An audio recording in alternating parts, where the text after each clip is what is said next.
som-hi amb aquest primer capítol de cuinar bacoretes.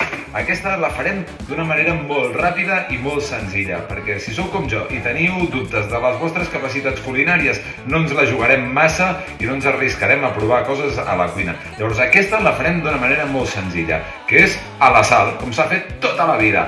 A més, és un producte que està boníssim i que no cal manipular pas gaire, així que ho aprofitarem i aquesta la cuinarem a la sal i només necessitem el forn, sal, gruixuda i les bacoretes. Som-hi aquí a fer bacoreta a la sal. Li fem un llit de sal a la safata del forn, fiquem el peix i el cobrim ben bé de sal, que quedi tot tapat. El fiquem al forn i humitegem una mica perquè no s'assequi.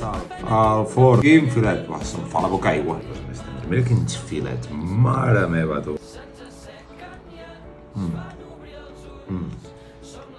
Deliciós, boníssim. Producte de la mà.